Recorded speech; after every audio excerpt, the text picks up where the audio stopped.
मित्रों, आज का विषय है भगवान शिव का जन्म कैसे हुआ, भगवान शिव की शिक्षा दीक्षा कैसे हुई, भगवान शिव के प्रथम शिष्य कौन बने, भगवान शिव के पास डमरू नाग और त्रिशूल कहाँ से आया, क्या शिव और शंकर एक ही हैं, भगवान शिव की पत्नियां कितनी हैं और भगवान शिव की लिंग को पार्वती ने योनि में क्यों धारण किया। तो मित्रों, ये रहस्यमयी बातें जानने के लिए आप वीडियो के अंत तक बने रहें। तो मित्रों, वीडियो शुरू करने से पहले मेरा आप सभी से अनुरोध है कि आप हमारी कहानी में खो जाएं। उससे पहले हमारे चैनल को सब्सक्राइब करके बेल आइकन अवश्य दबा लें, जिससे हमारी हर वीडियो का नोटिफिकेशन सबसे पहले आप तक पहुंच सके और आप हमारी हर वीडियो से प्राप्त ज्ञान का अपने जीवन में लाभ उठा सकें। तो आइए कहानी शुरू करते हैं।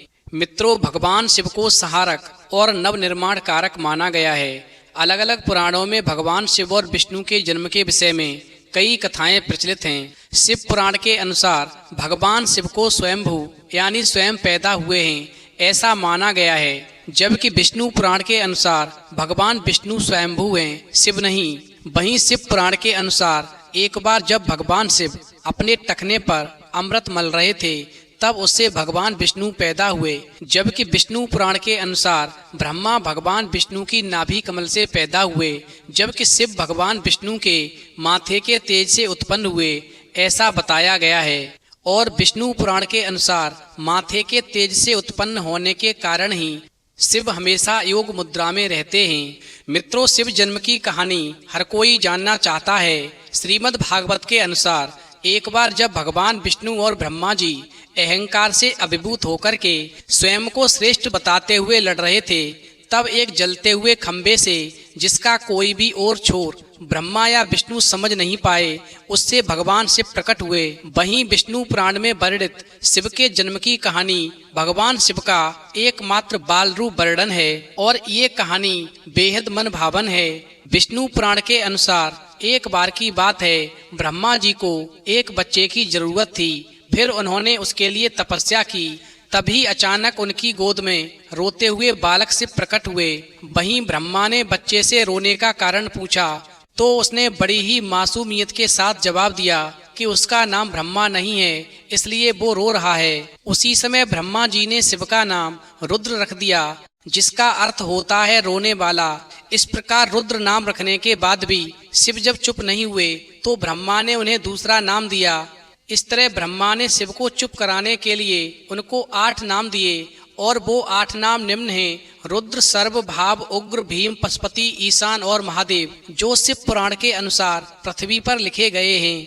मित्रों, शिव के इस प्रकार ब्रह्मा पुत्र के रूप में जन्म लेने के पीछे भी विष्णु पुराण की एक पौराणिक कथा है। इसके अनुसार जब धरती, आकाश, पाताल समेत पूरा ब्रह्मांड जलमग्न था, तब ब्रह्मा, विष्णु और महेश के अलावा कोई भी देव या प्राणी इस संसार में नहीं था। तब केवल विष्णु ही जल सतह पर अपने शेष नाग पर लेटे नजर आ रहे थे।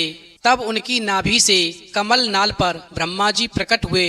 इस प्रकार ब्रह्मा और विष्णु जब सृष्टि के संबंध में बातें कर रहे थे, तो शिव जी प्रकट हुए। वहीं ब्रह्मा ने उन्हें पहचानने से इनकार कर दिया। इस प्रकार शिव के रूठ जाने के भय से भगवान विष्णु ने दिव्य दृष्टि ब्रह्मा जी को प्रदान की, जिससे उनको शिव की याद आ गई। वहीं ब्रह्मा को अपनी गलती का एहसास हुआ और फिर शिव से क्षमा मांगते हुए उन्होंने उनसे अपने पुत्र रूप में पैदा होने का आशीर्वाद मांगा। इस प्रकार शिव ने ब्रह्मा की प्रार्थना स्वीकार करते हुए उन्हें ये आशीर्वाद प्रदान किया और फिर कालांतर में विष्णु के कान के मैल से पैदा हुए मधुकैटभ राक्षसों के वध के बाद में जब ब्रह्मा ने सृष्टि की रचना शुरू की, तो उन्हें एक बच्चे की जरूरत पड़ी और तब उन्हें भगवान शिव का आशीर्वाद ध्यान आया। अतः ब्रह्मा ने तपस्या की और बालक शिव बच्चे के रूप में फिर उनकी गोद में प्रकट हुए। तो मित्रों, ये तो रही शिव जी के जन्म की गाथा। अब जानते हैं कि भगवान शिव के सबसे पहले शिष्य कौन थे, जिन्होंने ज्ञान का प्रचार प्रसार किया। भगवान शिव के पहले शिष्यों की जानकारी पुराणों में मिलती है। पुराणों के मुताबिक भगवान शिव के सबसे पहले शिष्यों में सप्तऋषियों की गिनती होती है, यानी सप्तऋषियों ने भगवान शिव के ज्ञान का प्रचार धरती पर किया था। इसी की वजह से विभिन्न धर्म और संस्कृतियों की उत्पत्ति हुई। साथ ही ये भी माना जाता है कि भगवान शिव ने ही गुरु और शिष्य की परंपरा की शुरुआत की। इस प्रकार शिव के सबसे पहले शिष्यों में बृहस्पति, विशालाक्ष, शुक्र, महेंद्र, प्राचेतस, मनु, शेषराज और भारद्वाज शामिल थे।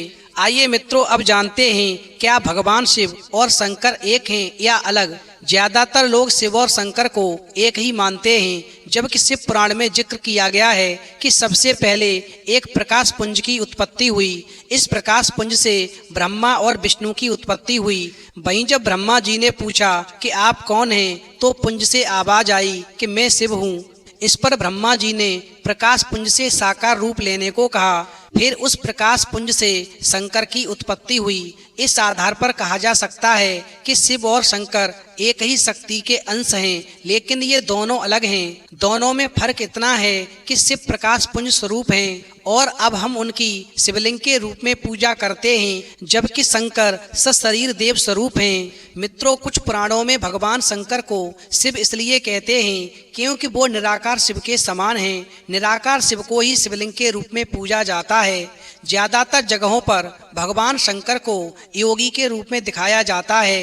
कई जगह देखा जाता है कि भगवान शंकर स्वयं आंखें बंद किए ध्यान मुद्रा में बैठे हैं। लेकिन क्या कभी सोचा है कि आखिर देवाधिदेव महादेव किसका ध्यान करते हैं? तो इसको भी लेकर अलग अलग कथाएं हैं। रामचरितमानस में भगवान शिव और श्री राम को एक दूसरे का उपासक बताया गया है। शिव पुराण में खुद भगवान शिव माता पार्वती को बताते हैं कि वो श्री राम का ध्यान करते हैं। वहीं कुछ पुराणों में बताया जाता है कि भगवान शंकर शिव का ध्यान करते रहते हैं। वहीं कुछ जगहों पर भगवान शंकर को शिवलिंग का ध्यान करते हुए भी चित्रित किया गया है। इससे भी साफ हो जाता है कि शिव और शंकर दो अलग अलग सत्ताएं हैं। आइए अब जानते हैं कि शिव जी की कितनी पत्नियां थीं। ज्यादातर जगहों पर भगवान शिव की दो पत्नियों का ही उल्लेख मिलता है। इनमें पहली देवी सती और दूसरी माता पार्वती। वहीं पौराणिक कथाओं के अनुसार महादेव ने एक दो नहीं बल्कि 4 विवाह किए थे। उनके सभी विवाह आदि शक्ति से ही हुए थे। यानी भगवान शिव का पहला विवाह माता सती के साथ हुआ। वो प्रजापति दक्ष की बेटी थीं। वहीं जब माता सती के पिता ने जब भगवान शिव का अपमान किया तो उन्होंने यज्ञ कुंड में खुद को भस्म करके अपने प्राणों की आहुति दे दी और उसके बाद में उन्होंने हिमालय की बेटी पार्वती के रूप में जन्म लिया। वहीं माता पार्वती के रूप में आदि शक्ति ने भगवान शिव से दूसरा विवाह किया। धर्म ग्रंथों में भगवान शिव की तीसरी पत्नी देवी उमा को बताया जाता है। वहीं उनकी चौथी पत्नी माता महाकाली को बताया गया है। तो आइए मित्रों, अब जानते हैं कि भगवान शिव का लिंग क्यों कटा और पार्वती ने उसे धारण क्यों किया। देखिए, दारू नाम का एक वन था। वहाँ के निवासियों की स्त्रियां उस वन में लकड़ियां लेने गईं।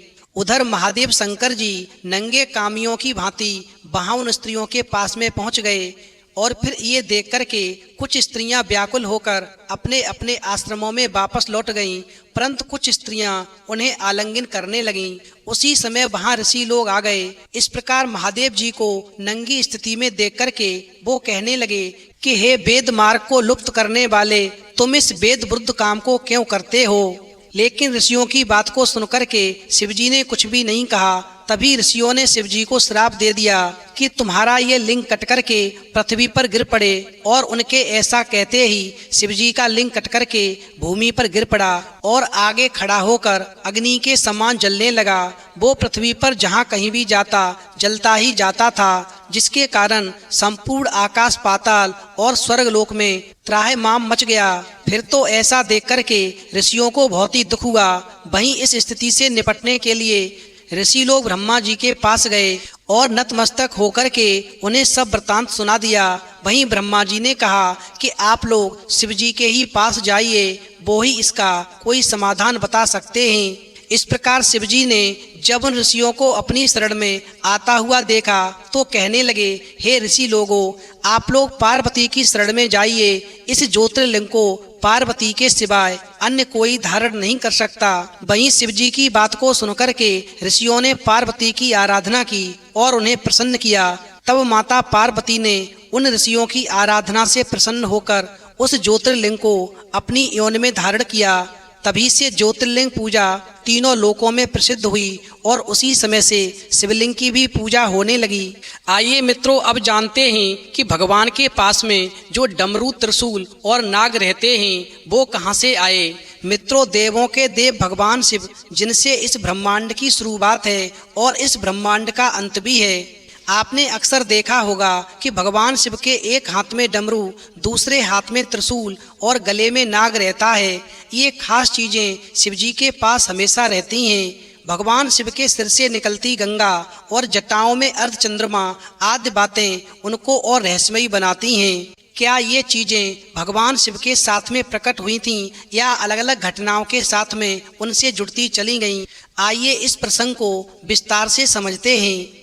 मित्रों, शिवजी सर्वश्रेष्ठ अस्त्र शस्त्र के ज्ञाता हैं। शिव पुराण की कथाओं के अनुसार बताया गया है कि धनुष और त्रिशूल के निर्माणकर्ता स्वयं भगवान शिव ही हैं। सबसे पहले भगवान शिव ने ही धनुष का आविष्कार और प्रयोग किया था।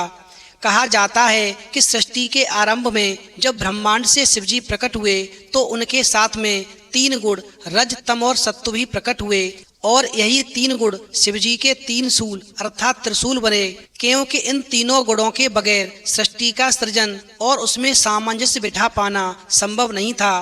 तभी भगवान शिव ने इन तीनों गुणों को अपने हाथों में एक शूल में बांध कर रखा। इस प्रकार इन तीनों शूल से मिलकर के ये त्रिशूल बना है। मित्रों, भगवान शिव के हाथों में डमरू आने की कथा बड़ी ही रोचक है। माना जाता है कि सृष्टि के आरंभ में जब देवी सरस्वती प्रकट हुईं तो उन्होंने अपनी बीड़ा से सृष्टि को ध्वनि दी, लेकिन इस ध्वनि में कोई भी सुर या संगीत नहीं था। उसी समय भगवान शिव जी ने नृत्य करते हुए 14 बार डमरू बजाया और उस डमरू के सुरताल संगीत से सृष्टि में ध्वनि का जन्म हुआ। मित्रों, शिव पुराण के अनुसार कहा जाता है कि डमरू स्वयं भगवान ब्रह्मा का स्वरूप है।